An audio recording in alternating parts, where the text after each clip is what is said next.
नमस्कार, आज की खबर में आपका स्वागत है। मैं हूं आपके साथ शिखा मेहरोत्रा। रुक करते छत्तीसगढ़ खबरों की तरफ।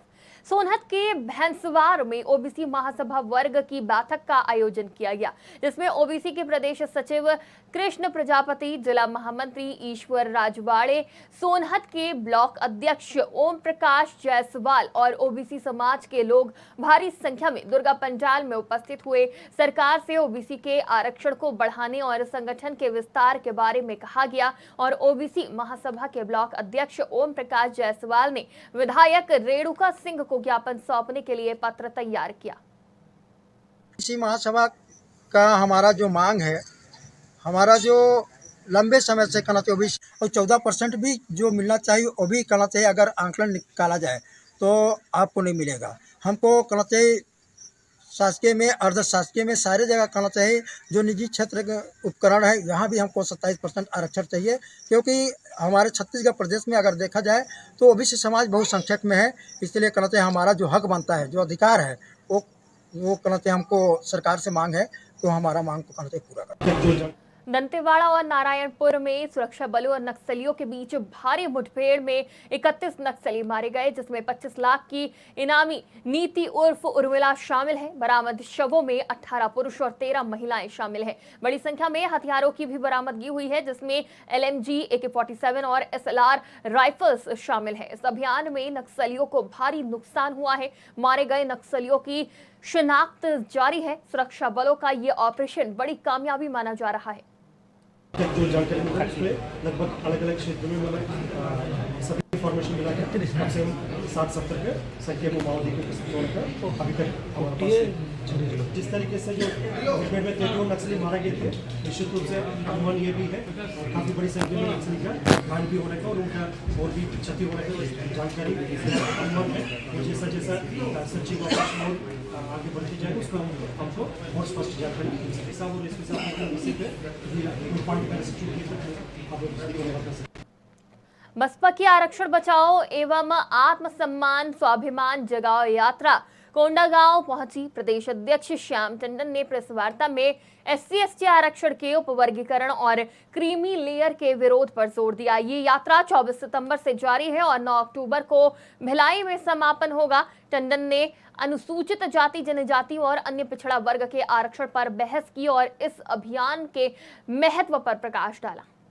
बहुजन समाज पार्टी छत्तीसगढ़ इकाई की ओर से अनुसूचित जाति, जनजाति एवं पिछड़ा वर्ग की आरक्षण को बचाने और इन वर्गों के अंदर स्वाभिमान और आत्मसम्मान जगाओ यात्रा पूरे छत्तीसगढ़ प्रदेश को भ्रमण करते हुए आज कोंडागांव पहुँचे हुए हैं। और यह यात्रा का उद्देश्य है कि भारत की संविधान में अनुसूचित जाति, जनजाति, पिछड़ा वर्ग के लिए जो आरक्षण की व्यवस्था है, जैसा कि आप लोगों को जानकारी है कि अभी सुप्रीम कोर्ट का एक निर्देश आया हुआ है, जिसमें इन वर्गों के ऊपर क्रीमी लेयर वर्गीकरण का जो निर्देश आया है वो पूर्ण रूप से असंवैधानिक है और उनके लागू होने से इन वर्गों के ऊपर आरक्षण का लाभ नहीं मिल पाएगा।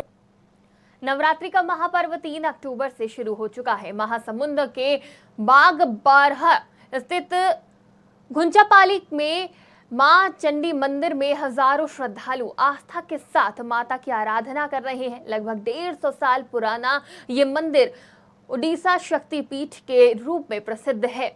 विशेष बात यह है कि यहाँ भालुओं का परिवार भी नवरात्रि के दौरान प्रतिदिन आता है और श्रद्धालुओं से प्रसाद लेकर शांतिपूर्वक लौट जाता है। यह अनोखी घटना श्रद्धालुओं के बीच आस्था का प्रतीक बन चुकी है। महासमुंद जिले के सरायपाली में अनुसूचित जाति जनजाति कल्याण संघ के तत्वाधान में आज महासम्मेलन आयोजित किया गया। इस कार्यक्रम में 18 अनुसूचित जाति और जनजातियों के सामाजिक जन एकत्रित हुए। सैकड़ों की संख्या में लोगों ने बाबा साहेब के आदर्शों पर चलने और सामाजिक मजबूती के संकल्प को दोहराया। महिलाओं को आगे बढ़ाने पर भी जोर देते हुए महिला प्रकोष्ठ की कार्यकारिणी का विस्तार किया गया। इस सम्मेलन का मुख्य उद्देश्य सामाजिक एकता और अखंडता को मजबूत करना है। आज यह नया मंडी में एक सम्मेलन रखा गया था ताकि अनुसूचित जाति जनजाति का विस्तार हो सके, कार्यकारिणी विस्तार हो सके और कार्यकारिणी विस्तार के लिए बैठे थे और यहाँ महिला प्रकोष्ठ और कार्यकारिणी सदस्य की यहाँ आज टीम तैयार किए हैं।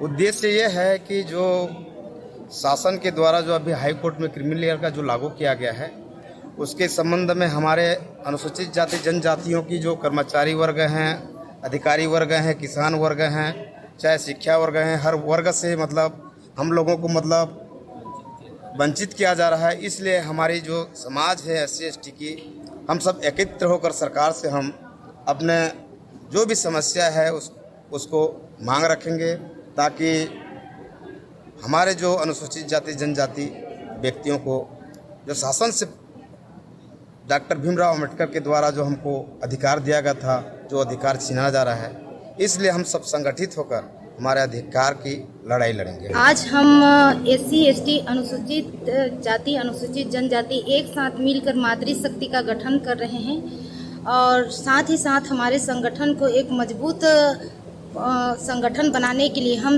18 जनजातियों को एकत्र करके आज एक विशेष बैठक रखी गई है जिसमें हमारे 18 जनजाति एक साथ मिलकर एक मजबूत संगठन बनाने के उद्देश्य में आज यहाँ पर उपस्थित हुए हैं।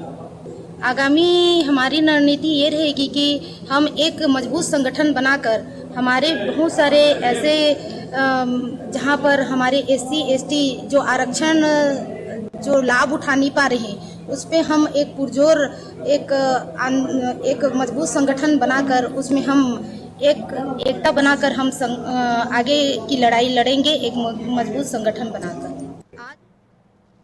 छत्तीसगढ़ की खबरों में फिलहाल इतना ही। देश और दुनिया की तमाम खबरों के लिए देखते रहिए आज की खबर।